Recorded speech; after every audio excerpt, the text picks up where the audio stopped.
Ya, sebelumnya terima kasih atas tempat dan waktu yang telah diberikan kepada kami, Pak. Kami dari kelompok 6 izin mempresentasikan tentang pembangunan topologi jaringan perusahaan pada Cisco Packet Tracker.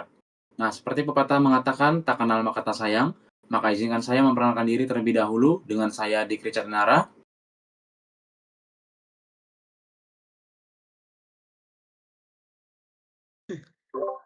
Dengan saya Raditya Ramadan Wibisono.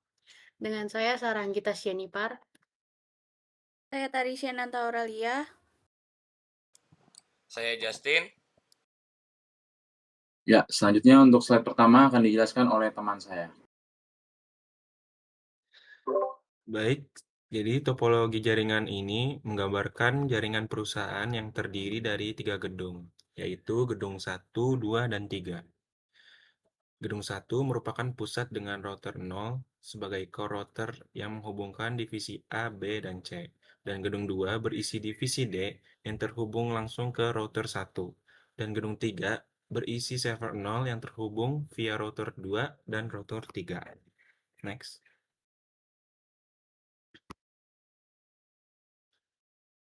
Nah, topologi jaringan ini yang digunakan adalah topologi tree atau hierarkis. Topologi tree atau pohon adalah gabungan dari topologi star dan bus, di mana jaringan disusun secara hierarkias.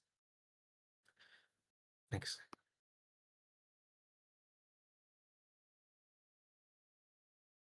Dan berikut adalah channel pengembangannya. Yang pertama adalah V0.1 atau initial commit, pembuatan topologi dasar jaringan atau perusahaan. Dan yang kedua adalah V02 atau yang disebut RIP V2, yaitu konfigurasi dynamic routing menggunakan RIP V2. Dan yang ketiga adalah V0.3 atau disebut DNS server, yaitu konfigurasi DNS server pada server 0 atau gedung 3. Dan yang keempat adalah V0.4 atau DHCP server, yaitu konfigurasi DHCP server pada server 0, dan itu membuat pool DHCP untuk setiap divisi atau subnet. Dan yang terakhir adalah V0.5 atau disebut mail atau POP3, yaitu konfigurasi mail server atau SMTP dan POP3 pada server. Next, selanjutnya akan dijelaskan oleh teman saya.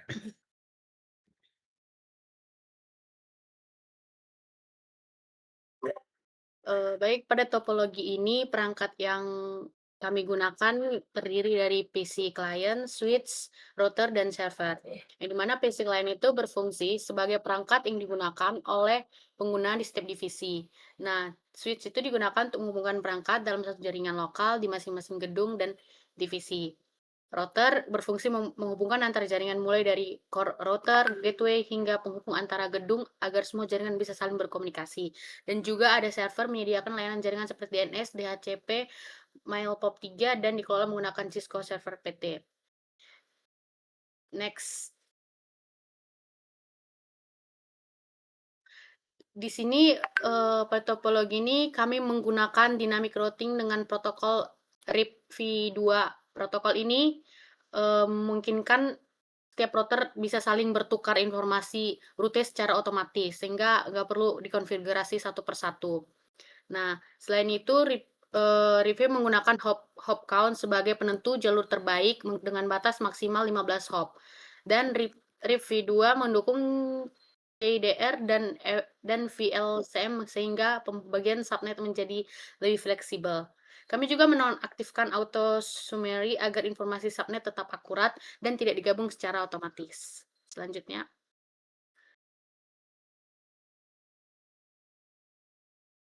Ya, baik. Pada slide kali ini, kita akan membahas tentang layanan server, yaitu terutama di server 0 di gedung 3. Jadi pada jaringan yang kami buat ini terdapat satu server utama, yaitu server 0 yang berada di gedung 3. Server ini menjalankan 3 layar utama. Yang pertama yaitu DNS server, yang berfungsi menerjemahkan nama domain menjadi alamat IP. Jadi user tidak perlu untuk menghafal atau angka IP secara manual lagi. Nah, yang kedua di sini ada DHCP, yaitu DHCP server, yang bertugas untuk memberikan IP address secara otomatis kepada setiap klien, sehingga nanti konfigurasinya menjadi lebih cepat dan juga efisien. Nah, selanjutnya, yang terakhir yaitu mail server. Dengan protokol SMTP dan juga POP3 yang kami gunakan ini menjadi simulasi komunikasi email antar divisi di dalam sebuah perusahaan. Next. Ya, jadi sebagai topologi jaringan yang kami bangun ini memiliki beberapa keunggulan. Yang pertama, struktur jaringannya menjadi lebih terorganisir karena menggunakan model hierarki atau tree. Nah, sehingga pembagian antar gedung ini dan divisi jadi semakin terlihat jelas. Lalu yang kedua, jaringan jadi lebih mudah dikembangkan jika suatu saat perusahaan menambah divisi baru. Nah, selain itu juga, dengan adanya server terpusat, pengelolaan layanan seperti DNS, DHCP, dan juga email menjadi lebih efisien karena semuanya dikontrol dari satu tempat. Jadi pada intinya, topologi ini yang kami pilih dapat lebih rapi, scalable, dan lebih mudah dikelola ketika jaringan perusahaan semakin besar. Next. Jadi, dari seluruh konfigurasi kami setelah selesai, kami lakukan pengujian untuk namanya memastikan jaringan berjalan dengan baik. Nah, salah satu pengujian yang kami lakukan adalah melihat table routing pada router, yaitu menggunakan perintah show IP route. Jadi dari hasil tersebut terlihat bahwa router di sini berhasil mempelajari jalur secara otomatis melalui protokol RIP-v2. Selain itu, kami juga menguji komunikasi antar perangkat melalui email internal untuk memastikan bahwa seluruh divisi dapat saling bertukar data melalui jaringan yang telah dibangun. Maaf, slide sebelumnya.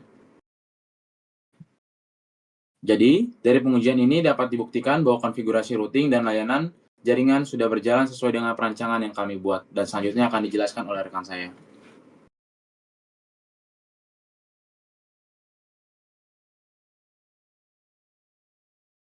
Oke, baik. Di sini terdapat konfigurasi DNS server.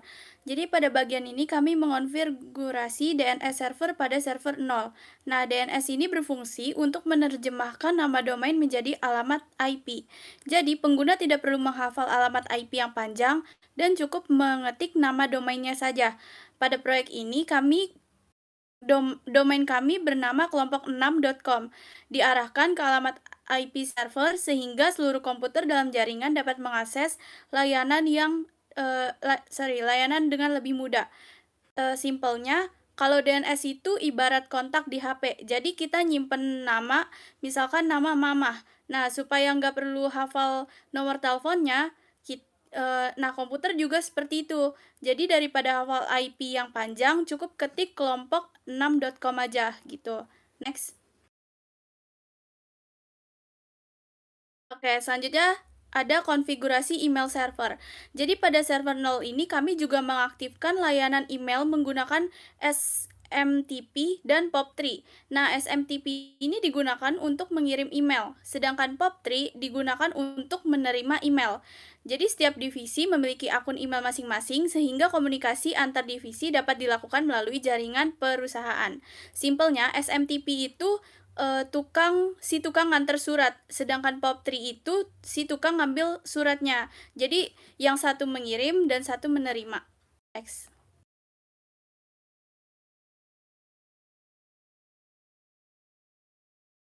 Selanjutnya pengujian kirim dan terima email antar divisi. Setelah konfigurasi selesai, dilakukan pengujian dengan mengirim email antar divisi. Divisi dari divisi C mengirim email ke divisi B. Kemudian, email berhasil diterima dan dibalas. Hasil pengujian ini menunjukkan bahwa layanan email pada jaringan perusahaan sudah berjalan dengan baik. Nah, simpelnya itu ibarat kayak chat di WhatsApp. Kalau pesan terkirim, dibaca, lalu dibalas, nah berarti sistemnya berhasil dan bisa dipakai. Selanjutnya akan dijelaskan oleh teman saya. Selanjutnya ada pengujian HTTP atau akses ke web server, di mana PC A1 berhasil mengakses domain kelompok6.com yang tadi kita sudah buatkan A-recordnya melalui DNS. Halaman default Cisco Packet Tracer ditampilkan dan membuktikan bahwa DNS dan HTTP servernya sudah berfungsi.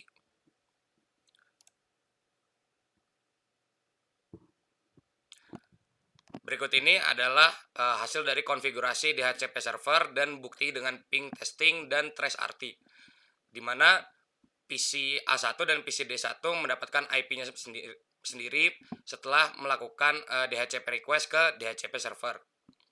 Dari IP tadi kita melakukan ping, di mana ping sudah menunjukkan ada respon, dan melakukan trace route, di mana kita dapat melihat hop-hop berikut IP untuk mencapai ping tersebut. Nah, kesimpulannya, topologi jaringan perusahaan yang dibuat menggunakan topologi tree, yaitu gabungan antara star dan hierarki. Jaringannya dibagi menjadi 3 gedung. Gedung 1 sebagai pusat, di mana kita menaruh router 0 dan divisi ABC. Gedung 2, divisi D dan router 1, dan gedung 3, server 0, router 2, dan router 3, yaitu router gateway internet.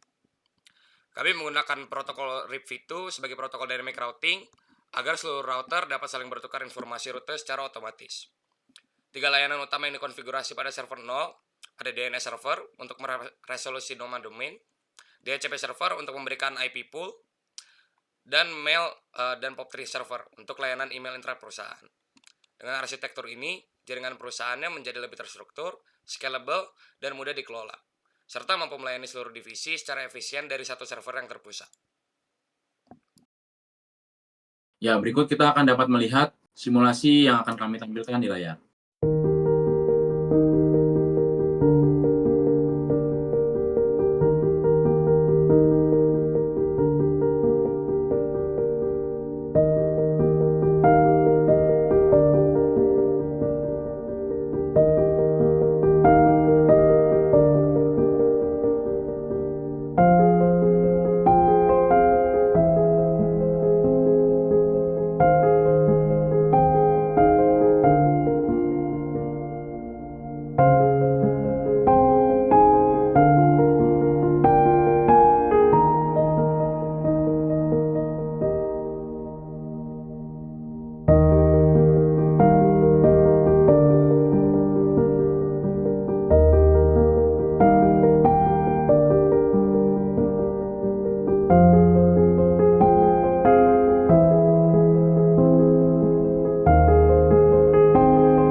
Sebagai penutup dari presentasi kami kali ini, izinkan kami memberikan pantun terlebih dahulu.